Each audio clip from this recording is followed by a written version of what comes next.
আমি মাহফুজ। আমার পরিবারে আমার বাবা মা, আমি, আমার 2 ভাই, আমি সবার বড়। আমাদের পরিবারটা মধ্যবিত্ত ছিল। তো আমার ভালোবাসার মানুষটার বাড়ি আমার বাড়ি থেকে কিছুটা দূরে। আমি রাস্তা দিয়ে চলাফেরার সময় তাকে প্রায়ই দেখতাম, আর এই বারবার দেখা হয়ে যাওয়াতে তার প্রতি একটা ভালো লাগা কাজ করত। এরপর থেকে যতবারই তার সাথে দেখা হতো আমি তাকে অপলক দৃষ্টিতে চেয়ে থাকতাম, যেন সে আমায় জাদু করেছে। অবস্থাটা ঠিক সেই রকম। তবে তাকে আমি নিজে থেকে কোনোদিন কিছু বলতে পারিনি সাহস করে। একদিন আমার ছোট ভাই আমাকে একটা আইডির লিঙ্ক দিয়ে বলে, ভাই তোকে একটা মেয়ে খুঁজতেছে। উত্তরে আমি বললাম, কোন মেয়ে, নাম কি? সে বলল, কথা বলে দেখ, চিনতে পারবি।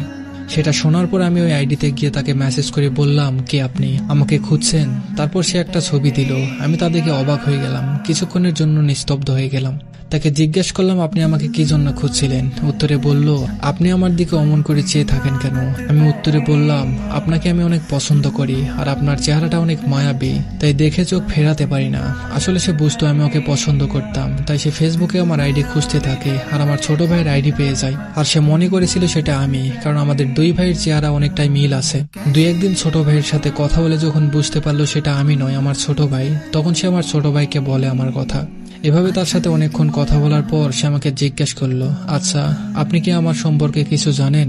আমি উত্তরে বললাম, আমি আপনার সম্পর্কে কিছুই জানি না, কখনো জানার চেষ্টাও করিনি। সে আমাকে হঠাৎ করে বলল, আমি বিবাহিত, আমার একটা সন্তান আছে। সেটা শোনার পর আমার মুখ দিয়ে আর কোনো কথা আসছিল না। কিছুক্ষণ চুপ থাকলাম। তারপরে তার সম্পর্কে সে আমাকে সবকিছু খুলে বলল। শুনে বুঝতে পারলাম তার স্বামীর সাথে তার বিচ্ছেদ হয়ে যাবে। তার সাথে সে কোনো রকম সম্পর্ক রাখতে চাচ্ছে না। তার স্বামী অনেক খারাপ মানুষ। আমি অনেক চিন্তা করলাম, তার প্রতি আমার অনেক মায়া কাজ করত। তাকে দেখেই আমার একটা আলাদা শান্তি লাগতো। যাই হোক না কেন, তাকে আমি কখনো ছেড়ে দিব না, নিজে নিজেই সিদ্ধান্ত নিয়ে নিলাম। আর এইভাবেই আমাদের সম্পর্কটা শুরু হয়। তো এইভাবেই আমাদের সম্পর্কটা ভালোই যাচ্ছিল। হাজার ব্যস্ততার মাঝে তাকে কখনো ইগনোর করতাম না, আর এই সময়ের মধ্যে তাকে অনেক ভালোবেসে ফেলেছি আমি।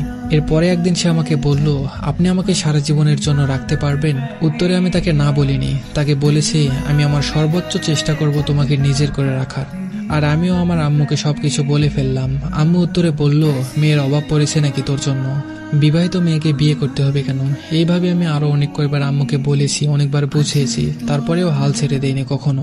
এর কিছুদিন পর তার জন্মদিন ছিল, 23শে সেপ্টেম্বর 2023। তার জন্য কেক আর গিফট নিয়ে গেলাম। আমার যাওয়ার কিছুক্ষণ পর একটা ছোট ভাই আসলো পাশের এলাকার।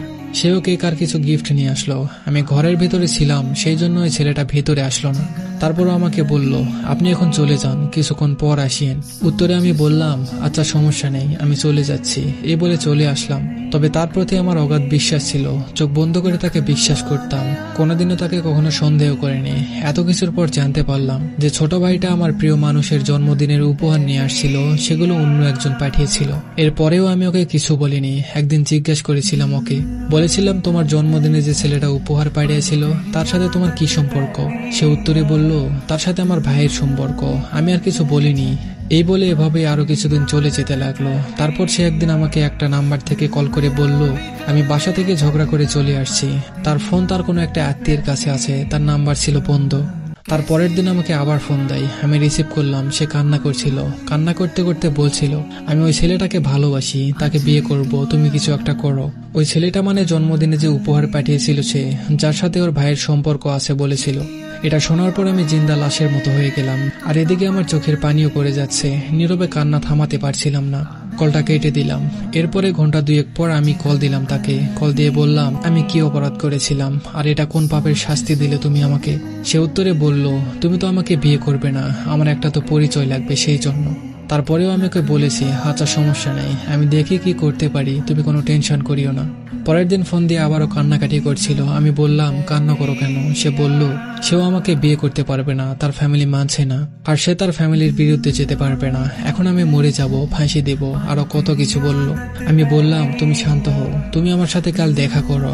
পরের দিন তার সাথে দেখা করতে একটা পার্কে গেলাম। অনেক বোঝালাম যে তুমি ভেঙে পড়ো না, আমি আসি তো, আমি তো এখনো মরে যাইনি, তুমি উন্মুক্ত স্কুলে ভর্তি হয়ে যাও, সব খরচ আমি দিব। এইরকম করে অনেক সান্ত্বনা দিলাম। সে মেনে নিল। পরের দিন তার বাসায় চলে আসছিল সে। এত কিছুর পরেও তাকে ক্ষমা করে দিয়ে তাকে আগলে রাখলাম, ছেড়ে দিলাম না। রাগ তো থেকেই গিয়েছিল তার উপর আমার। তারপর তাকে আগের মতোই ভালোবেসে যাচ্ছিলাম। তার করা সব ভুল মাফ করে দিলাম, আর সবকিছু আগের মতোই চলতে লাগলো। তো 5-6 মাস পর ওই ছেলেটা বিদেশ থেকে আসলো, মানে ওর বর্তমান স্বামী। সে ছেলেটা 2 মাস দেশে থেকেছে। সে একটা রাতে আমার মাথায় হাত রেখে বলেছিল সে কোনোদিনও তার সাথে সম্পর্ক বা যোগাযোগ করবে না, আর কোনো পুরুষের সাথে কথাও বলবে না। তার প্রতি বিশ্বাসটা একটু নড়বড়ে হয়েছে ঠিকই, তবে আগের মতোই তার প্রতি মায়া ভালোবাসা কোনোটাই কমেনি। ঠিক আগের মতোই শুরু করলাম, আর এভাবেই চলছিল। ওই ছেলেটাও বিদেশ চলে যায় 1 মাসের মধ্যে। হঠাৎ সে আমাকে একটু ইগনোর করা শুরু করলো আবার। আমারও তার উপর সন্দেহটা আরো বেড়ে যাচ্ছিল। তার মধ্যে বেশ কয়েকবার জিজ্ঞেসও করেছিলাম, বলেছিলাম তুমি আমাকে আবার ঠকাচ্ছ না তো? সে আমাকে উল্টো মেজাজ দেখাতো। আমার সাথে ভিডিও কলে থাকা অবস্থায় সে মেসেজ করতো। আমি তার চোখ দেখেই বুঝতে পারতাম সে মেসেজ করতেছে। এভাবে কত হাজারবার জিজ্ঞেস করতাম কার সাথে মেসেজ করো, সে বলল বান্ধবীর সাথে। ফোনে থাকা অবস্থায় অনেকবার কলও আসতো। আমি জিজ্ঞেস করতাম কে কল দিয়েছে। তার একটা বেস্ট ফ্রেন্ড ছিল, মেয়ে বান্ধবী, নাম ছিল মুক্তা। সে উত্তরে বলতো তার বান্ধবী কল দিচ্ছিল। এভাবেই চলতে চলতে আমার ধৈর্যের সীমার থাকলো না। বহুবার সাবধানও করে দিছি আমার সাথে উল্টাপাল্টা কিছু করিও না, আমি আর মেনে নিব না। এভাবে অনেকবার রাগ করে ফোন কেটে দিলাম, আমি কলও দিতাম না অনেকক্ষণ ধরে।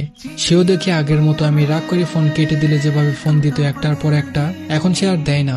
আমি রাগ করে ফোন কেটে দিলে সে হয়তো সুযোগ পেত, যে সুযোগটা সে খুঁজছিল। তাই আমিও বুঝে শুনে ইচ্ছে করে তাকে সুযোগটা দিতাম। তার পরের দিন সন্ধ্যায় কথা বলতেছিলাম ভিডিও কলে। কথা বলা অবস্থায় তাকে কে যেন কল দিল। আমি ফোন কেটে দিলাম। কিছুক্ষণ পর সে আবার কল দিচ্ছে আমাকে। আমি জিজ্ঞেস করলাম কে কল দিচ্ছে তোমায়। সে বলল তার আঙ্কেল কল দিচ্ছে।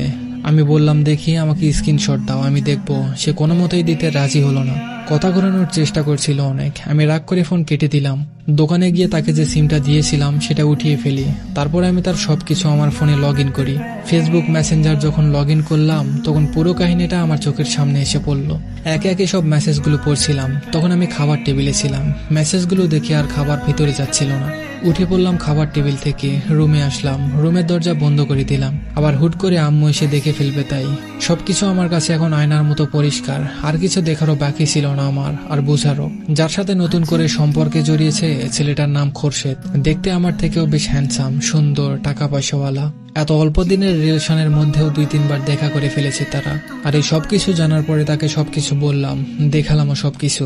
সে আগের মতোই নাটক করে কান্না শুরু করলো। তার ভুল হয়েছে, এই হয়েছে, ইত্যাদি ইত্যাদি। আমি ওকে বললাম বিশ্বাস করো, যদি আত্মহত্যা মহাপাপ না হতো তাহলে এগুলো দেখার পর নিজের জীবনটা তোমার সামনে দিয়ে দিতাম আমি, তারপরও যদি তুমি খুশি হতে। সবশেষে তাকে বললাম ভালো থেকো তুমি, তার সাথে হাসি খুশি সুখে থাকো। আমার পক্ষে সম্ভব না। তাকে শেষবারের মতো একটা প্রশ্ন করেছিলাম, জিজ্ঞেস করেছিলাম আচ্ছা আমার মধ্যে কি এমন কমতি ছিল, কোন জিনিসটার অভাব রেখেছিলাম তোমার জন্য আমি, যার কারণে এভাবে আমাকে ঠকিয়ে গেলে। আমার প্রশ্নের কোনো উত্তর ছিল না তার কাছে। সে আমাকে 1 বার নয়, 2 বার নয়, বারবার, বহুবার, বহু রূপে ঠকিয়েছে। আমি তাকে কোনোদিনও ক্ষমা করব না। যদি বলেন এটা আমার শেষ নিঃশ্বাস, অন্তত এখন হলেও তাকে ক্ষমা করো।